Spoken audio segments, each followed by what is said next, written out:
I had gone to sleep. It was 11:30 on a Sunday night. I knew I had a busy week ahead and had to be up early with my kids. And while I slept, Frances McDormand won the Academy Award for Best Actress for her film 3 Billboards Outside Ebbing, Missouri. During her acceptance speech, she asked all the women nominees in the audience to stand, and as they looked across the audience and congratulated each other, she said, "I have 2 words to leave with you tonight: inclusion rider." And then she grabbed her statue and ran off the stage, leaving everyone wondering what she was talking about. The Google search metrics from that night show a spike at like 11:30 of people asking, "What is an inclusion rider?" I didn't know any of this had happened until the next morning when I woke to begin our morning routine. I grabbed my phone from our bedside table and picked it up and looked at it and nudged my husband. "Wyatt, I think something happened last night with the inclusion rider." What an understatement. For purposes of our discussion today, the inclusion rider offers us an entry point into a broader discussion about workplace equality. It's a contractual clause anchored in an industry deeply resistant to change, where representation for women, people of color, disabled people, members of the LGBTQ community, and others has been stagnant for decades, despite advocacy and organizing, even government investigations. Against this background, 3 women from very different backgrounds came together to devise a new strategy. Stacy Smith of the Annenberg Inclusion Initiative at the University of Southern California, Fanchon Cox DiGiovanni of Pearl Street Films, and I. The inclusion rider initially grew out of Stacy's research that showed that there are only a handful of characters on screen who are necessary to the narrative of the film and therefore also to the financing and development of that project. That leaves 2 to 3 dozen other on-screen characters who could be an easily achieved, robust pipeline to driving on-screen diversity. These are the doctors and the police officers, the caregivers, the shop owners, all the people that make up the communities that we see take shape on screen. And so Stacy and Fanchon and I began our work together in 2016. And in that effort, we both considered how to affect change on screen and how to affect change behind the camera, all of those roles that you never see that continue to be dominated by a single group of people. We also wanted to go farther than simply thinking about how to develop a deeper pool for diversity in the auditioning and interviewing of candidates, going farther to think about how we could encourage the actual hiring and casting of highly qualified candidates from underrepresented backgrounds. The inclusion rider template that we developed, that Frances McDormand came to hear about just a couple of nights before the Oscars from her agent, we later came to learn, is a flexible and adaptable framework for talent and their agents and lawyers to take into negotiations with studios.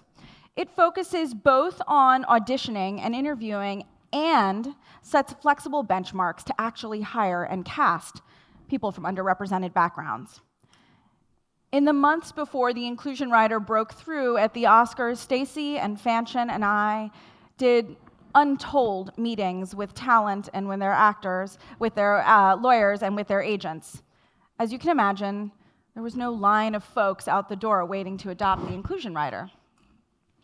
And then the Oscars happened.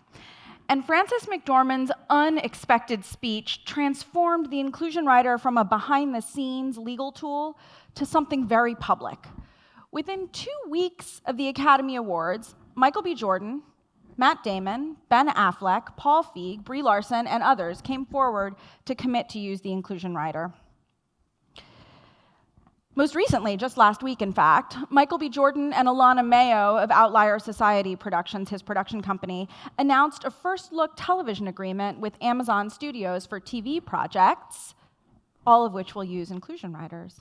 That follows Warner Media's announcement of a new policy company-wide focused on diversity and inclusion, which also originated with Michael B. Jordan and his team. Michael said he wanted to use the inclusion rider for the film Just Mercy, which is in production right now, and that led Warner to develop its new policy. At Sundance last month, a film called Hala premiered. Hala is the story of a Muslim American teenage girl navigating her traditional Muslim family at home and a modern American high school. It just got picked up by Apple. That film, too, used an inclusion rider. Frances McDormand galvanized all of this, and leaders in the industry have made it real. But the real story, I think, of the inclusion rider is its simplicity and its workability. First, the ask is really not so ambitious. There is a deep bench of highly talented, qualified individuals from underrepresented backgrounds waiting for the opportunity to work. Second, the inclusion rider utilizes the bargaining power of those who already have influence in the industry to drive change.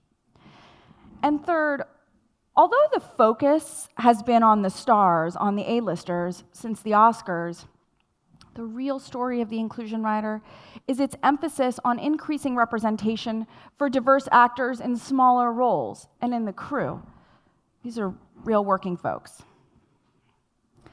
All the arguments that we heard over the last 12 months about why the inclusion rider can't work or won't work are fading into the background as it is in fact being implemented.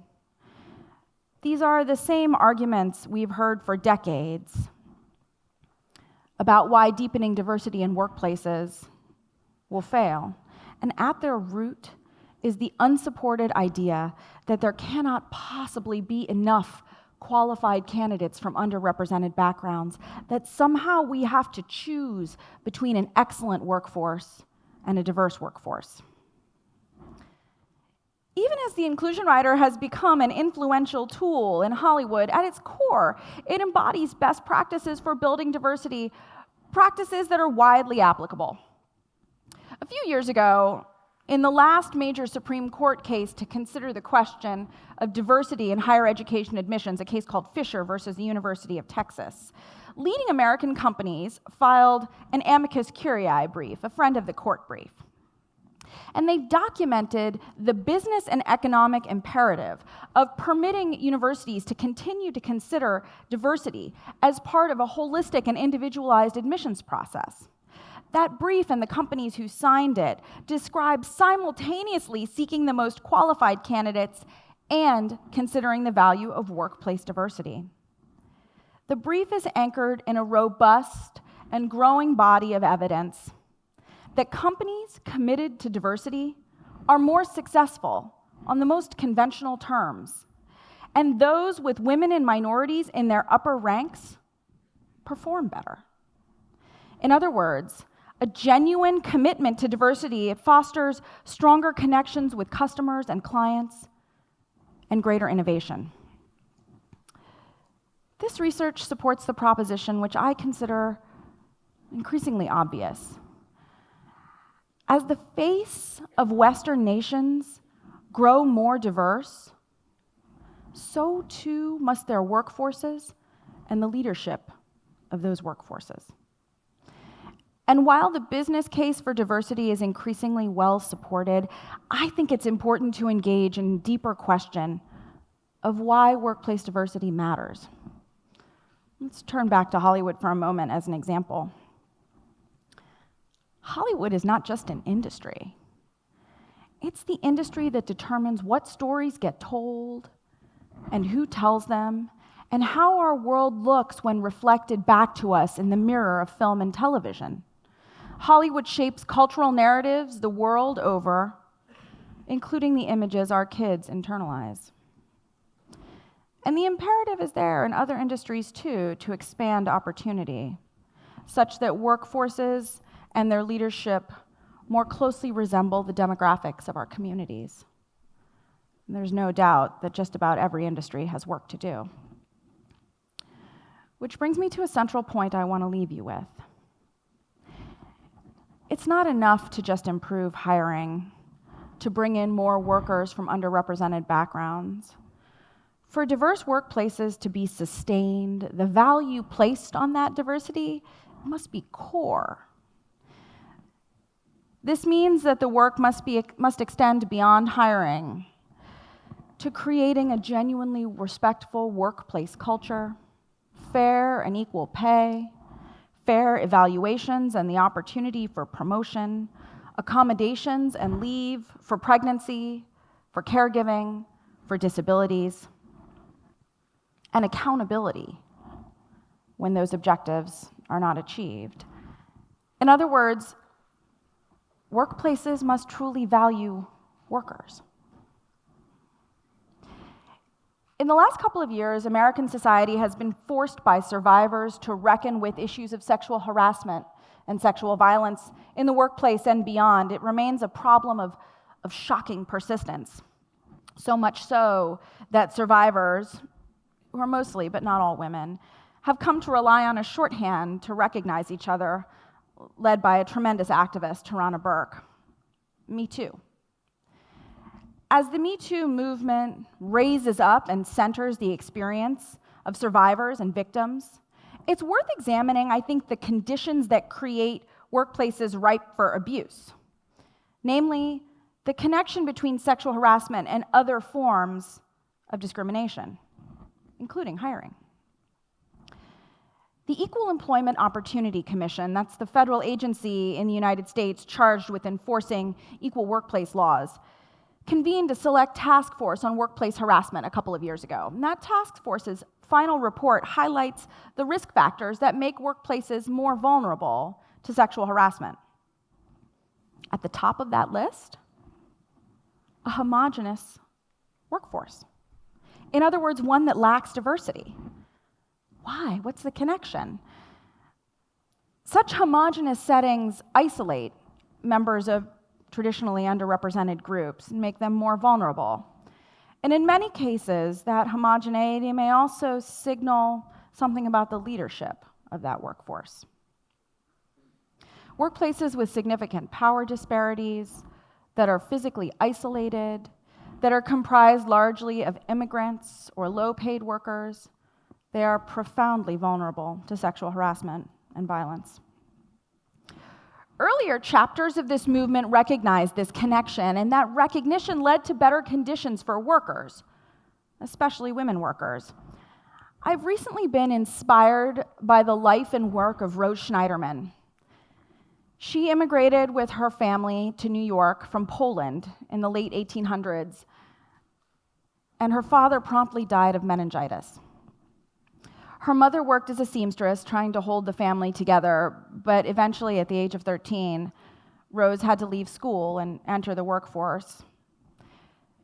She became a sales clerk in a department store. It was considered much safer than the garment factories where tens of thousands of mostly immigrant women labored in New York in those days. But Schneiderman was an organizer.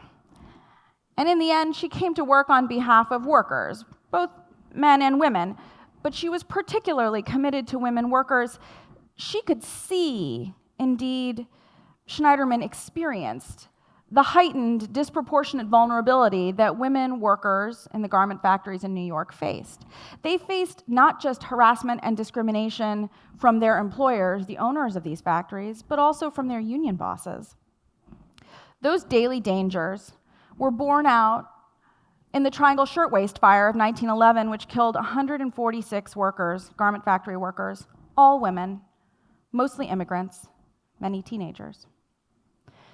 Seeing that amplified vulnerability that women workers experienced, in addition to organizing, Schneiderman joined upper-class women in America at the time in their fight for suffrage.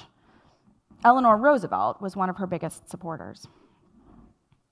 So this disproportionate vulnerability of low-paid women workers, often immigrants, racial, ethnic, or religious minorities, is nothing new.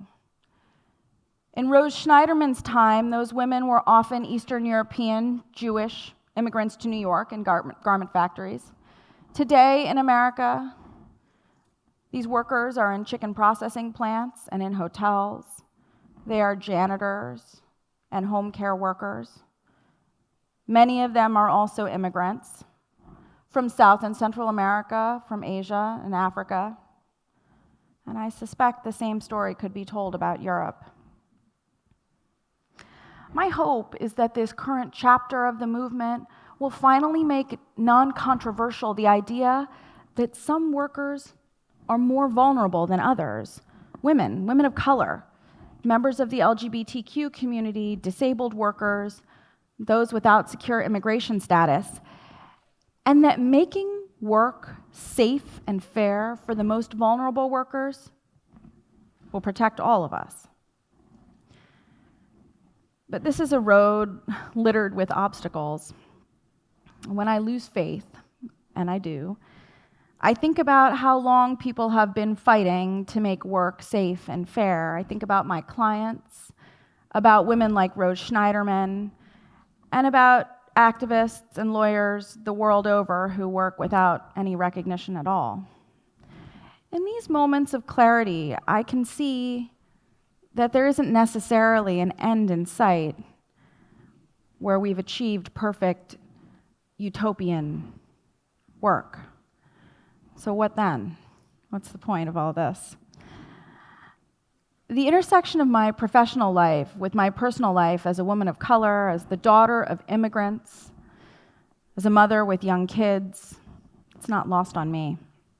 When I'm clear-minded, I can see my own privilege and remember that as challenging as my routine may be, most people, certainly most women around the world, face significantly more intense challenges. And so I am challenging myself to cultivate new skills, those of resilience and gratitude that hopefully will allow me and others to continue this work of fighting for workplace equality, and also enable me to be fully present with my family. In doing this, I'm drawing power from two sources that I didn't anticipate. First, the deep and sustaining relationships and the accountability that comes from working with others engaged in this work. And second, candid and raw and often emotional revelations, conversations that I've had with women, mostly women, who have had such experiences in their workplaces. But perhaps the most important piece, at least for me, is internalizing the reality that the fight for workplace equality won't end anytime soon, and learning to derive joy from the work itself so that I can stay with it. Thank you.